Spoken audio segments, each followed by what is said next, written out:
नमस्कार दोस्तों, untold stories bye यश में आपका स्वागत है। वीडियो शुरू करने से पहले आपसे रिक्वेस्ट है कि अगर आपको वीडियो पसंद आए तो वीडियो को लाइक करें, शेयर करें और चैनल को सब्सक्राइब करें। दोस्तों, 27 अगस्त 2021 को रोहतक जिले के विजयनगर इलाके में रहने वाला 20 साल का एक लड़का अभिषेक मलिक जब दोपहर करीब 2 बजे अपने घर में दाखिल होता है तो घर में घुसने के अगले ही पल उसकी चीखें पूरे मोहल्ले में गूंज उठती है। उसकी दर्द भरी चीखें सुनकर लोगों की भीड़ उसके घर के सामने जमा हो जाती है। जब आस पड़ोस के लोग घर के अंदर जाते हैं तो लोगों की सांसें अंदर के नजारे को देखकर अटक जाती हैं, क्योंकि घर के अंदर चारों तरफ खून से सनी लाशें पड़ी हुई थी। चारों तरफ खून ही खून बिखरा पड़ा था। किसी हत्यारे ने इस लड़के के पूरे परिवार को बेरहमी से मौत के घाट उतार दिया था। लेकिन जब पुलिस ने इस मर्डर केस की जांच शुरू की और इस निर्मम हत्याकांड की असली सच्चाई सामने आई तो सिर्फ पुलिस ही नहीं बल्कि आसपास के लोगों के होश उड़ गए। तो क्या थी इस निर्मम हत्याकांड की सच्चाई? इस घटना की शुरुआत होती है प्रदीप मलिक उर्फ बबलू पहलवान उम्र 45 साल से, जो रोहतक जिले के विजयनगर इलाके में रहते थे। प्रदीप मलिक के घर में उनकी पत्नी संतोष मलिक उम्र 40 साल, उनकी मां रोशनी देवी, उनका बेटा अभिषेक मलिक और एक बेटी नेहा उम्र 19 साल रहते थे। 45 साल के प्रदीप मलिक पेशे से प्रॉपर्टी डीलर थे और उनका प्रॉपर्टी का बिजनेस बहुत अच्छा चल रहा था। प्रदीप मलिक बहुत खुशहाल इंसान थे और वो अपने बच्चों पर जान छिड़कते थे। प्रदीप अपने बच्चों के हर शौक पूरा करते थे। प्रदीप मलिक को अपने बेटे अभिषेक से बहुत प्यार था। प्रदीप अपने बेटे अभिषेक के हर महंगे शौक पूरा करते थे। प्रदीप मलिक ने अभिषेक मलिक को होंडा सिटी जैसी महंगी कार गिफ्ट की। वो उसके जन्मदिन पर उसको सोने के ब्रेसलेट, हीरे की अंगूठी जैसे महंगे गिफ्ट दिया करते थे। प्रदीप मलिक की गिनती पेशेवर अमीरों में होती थी। प्रदीप मलिक के घर में किसी भी चीज की कोई कमी नहीं थी। प्रदीप मलिक के ज्यादा लाड प्यार ने अभिषेक को ज्यादा बिगाड़ दिया था। अभिषेक की लग्जरी लाइफस्टाइल थी, क्योंकि प्रदीप मलिक अपने बेटे पर दिल खोलकर पैसा लुटाते थे। घटना की शुरुआत होती है अगस्त 2021 को। उस दिन दोपहर करीब 1 बजे जब अभिषेक ने अपने पापा प्रदीप मलिक को फोन किया तो उन्होंने फोन नहीं उठाया। कुछ देर बाद अभिषेक मलिक ने फिर अपने पापा प्रदीप मलिक का फोन किया, लेकिन हर बार फोन करने पर प्रदीप मलिक उस फोन को रिसीव नहीं कर रहे थे। थक हार कर अभिषेक ने अपनी मां और फिर अपनी बहन नेहा को फोन लगाया, लेकिन न तो उसकी मां ने और न ही उसकी बहन ने उसका फोन उठाया। थक हार कर अभिषेक ने अपने मामा को फोन लगाया, जो घर के पास में ही रहते थे। सूचना मिलते ही अभिषेक के मामा भी भागते हुए घर की तरफ पहुंचे, लेकिन वहां ताला लगा था। उधर घबराया हुआ अभिषेक भी तुरंत घर की ओर दौड़ा और 2 बजे के लगभग अपने घर पहुंचा, लेकिन वहां ताला लगा देख किसी अनहोनी की आशंका से घबरा गया। एक तरफ अभिषेक के घर वालों का कहीं भी जाने का प्लान नहीं था और दूसरी तरफ सभी के फोन स्विच ऑफ बता रहे थे। धीरे धीरे पड़ोसी और रिश्तेदार भी मलिक परिवार के घर के सामने इकट्ठा होने लगे थे, लेकिन किसी को भी ये समझ नहीं आ रहा था कि ये पूरा परिवार आखिर गया कहाँ। आखिर अभिषेक से रहा नहीं गया और वो अपने चाचा के घर से लगी दीवार को फांदकर अपने घर के अंदर चला गया।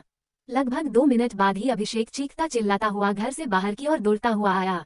अभिषेक के चीखने और चिल्लाने की आवाज सुनकर आस पड़ोस के लोग प्रदीप मलिक के घर की तरफ दौड़े। घर के अंदर का हाल देखकर लोगों के होश उड़ गए। घर के अंदर दरवाजे के नीचे से खून आ रहा था, जिससे अनुमान लगाया जा सकता था कि घर में किसी खूनी वारदात को अंजाम दिया गया है। अंदर का दृश्य बहुत भयानक था। घर के अलग अलग कमरों में प्रदीप मलिक, उसकी पत्नी संतोष मलिक, बेटी नेहा मलिक और उनकी मां यानी अभिषेक की दादी रोशनी देवी की खून से सनी लाशें पड़ी हुई थी। पूरे परिवार को पॉइंट ब्लैंक रेंज से गोली मारी गई थी, यानी बिल्कुल पास से गोली मारी गई थी। प्रदीप मलिक के सिर में तो 3 गोलियां मारी गई थी, जिससे साफ लग रहा था कि जिस किसी ने भी इस वारदात को अंजाम दिया था वह नफरत की आग में जल रहा था। पड़ोस के लोगों ने तुरंत इस खूनी हत्याकांड की जानकारी नजदीक के पुलिस स्टेशन में दे दी। एक ही परिवार के 4 लोगों की हत्या की खबर सुनकर रोहतक पुलिस के होश उड़ गए। रोहतक पुलिस तुरंत ही प्रदीप मलिक के घर पर पहुंची। वहां पर अभिषेक मलिक का रो रो कर बुरा हाल हो रहा था। रोहतक पुलिस जब घर के अंदर पहुंची तो उन्होंने देखा कि अभिषेक की बहन नेहा की सांसें चल रही थी। गंभीर रूप से घायल नेहा को तुरंत रोहतक पीजीआई हॉस्पिटल ले जाया गया। सिर में गोली लगने की वजह से नेहा मलिक कोमा में चली गई थी, लेकिन उसकी सांसें अभी भी चल रही थी। पुलिस को पूरी उम्मीद थी कि नेहा मलिक के होश में आने पर कातिल का पता चल जाएगा। इधर रोहतक पुलिस के सामने भी कई सवाल थे, क्योंकि प्रदीप मलिक रोहतक के जाने माने प्रॉपर्टी डीलर थे, जिसे वह अपने भाई और साले के साथ पार्टनरशिप में करते थे। प्रदीप मलिक की गिनती शहर के नामी गिरामी लोगों में हुआ करती थी। पुलिस प्रदीप मलिक के भाई और साले से भी पूछताछ करती है, लेकिन कुछ हासिल नहीं होता है। रोहतक पुलिस के सामने अभी भी कई सवाल थे, जैसे कि मलिक परिवार को करने के बाद कातिल ने घर के मेन गेट पर ताला क्यों लगाया था, और कातिल को ये कैसे पता था कि घर का ताला और उसकी चाबी कहाँ रखे जाते हैं, और अगर यह हत्याकांड प्रदीप मलिक की किसी से पर्सनल मैटर की वजह से दुश्मनी को लेकर हुआ तो पूरे परिवार को क्यों मारा, अभिषेक मलिक जिंदा कैसे बच गया। ऐसे कई सवाल पुलिस के दिमाग में चल रहे थे। एक तरफ रोहतक पुलिस इस हत्याकांड की गहराई से जांच करने में जुटी थी, तो दूसरी तरफ पीजीआई हॉस्पिटल के डॉक्टर्स नेहा मलिक की जान बचाने की पुरजोर कोशिश कर रहे थे। लेकिन डॉक्टर्स की लाख कोशिशों के बावजूद 29 अगस्त 2021 को नेहा मलिक की इलाज के दौरान मौत हो जाती है। अब प्रदीप मलिक के परिवार का एक ही सदस्य जीवित बचा था और वो था प्रदीप मलिक का बेटा अभिषेक मलिक। पुलिस पर इस हत्याकांड को लेकर मीडिया का भी काफी प्रेशर था क्योंकि एक ही परिवार के 4 लोगों की हत्या हुई थी। रोहतक पुलिस अब अभिषेक मलिक से पूछताछ की शुरुआत करती है, लेकिन पूछताछ के दौरान अभिषेक बार बार अपने बयान बदल रहा था जिससे पुलिस भी हैरान थी। अभिषेक के बयान के मुताबिक वो घटना वाले दिन सुबह सुबह ही अपने दोस्तों के साथ पार्टी करने के लिए निकल गया था।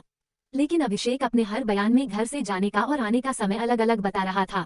जल्द ही पुलिस को पड़ोसियों से पूछताछ के दौरान ये पता चलता है कि अभिषेक का अपने परिवार वालों के साथ काफी दिनों से विवाद चल रहा था और उनके घर से आए दिन झगड़ों की आवाजें आती थी। रोहतक पुलिस जब आसपास के सभी सीसीटीवी फुटेज चेक करती है तो पता चलता है कि घटना वाले दिन कोई भी संदिग्ध व्यक्ति प्रदीप मलिक के घर नहीं गया था।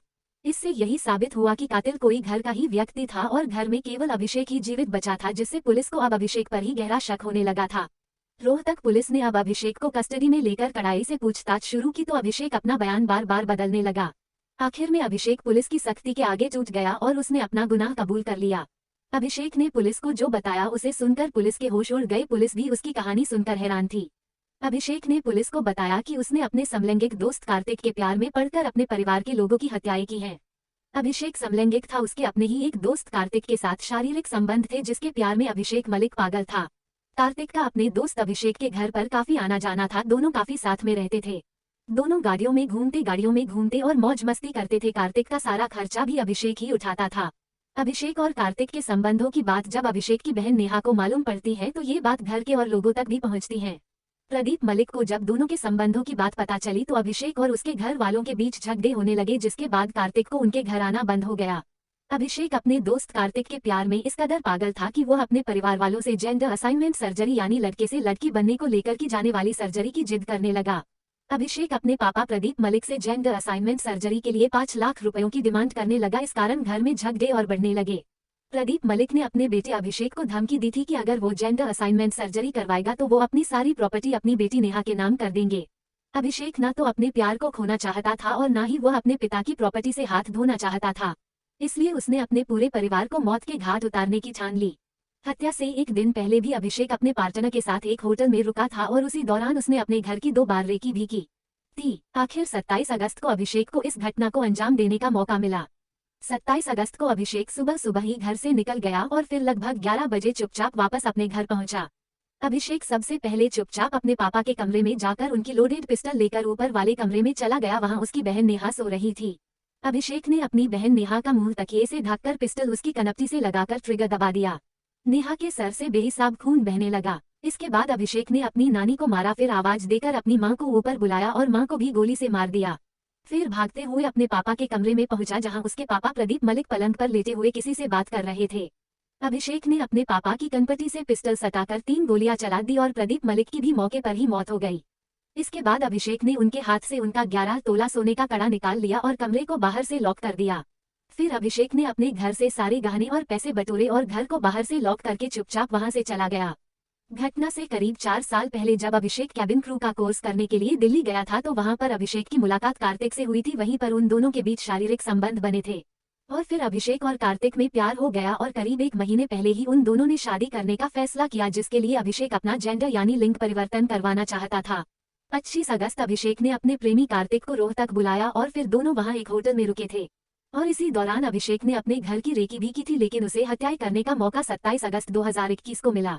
पूरे परिवार को खत्म करने के बाद अभिषेक सीधा अपने पार्टनर के पास होटल पहुंचा और फिर वहां से दोपहर को घर आकर रोने धोने का नाटक करने लगा। इस पूरे हत्याकांड में सबसे दुखद पहलू ये था कि जिस पिस्टल से इस पूरे परिवार को मौत के घाट उतारा गया था, उसी पिस्टल को प्रदीप मलिक ने अभिषेक को चलाना सिखाया था। खैर, इस हत्याकांड का खुलासा होने के बाद अभिषेक जेल में है और यह मामला अभी भी कोर्ट में चल रहा है। दूसरी तरफ अभिषेक के वकीलों का कहना है कि अभिषेक निर्दोष है, उसे तो इस जघन्य हत्याकांड में फंसाया गया है।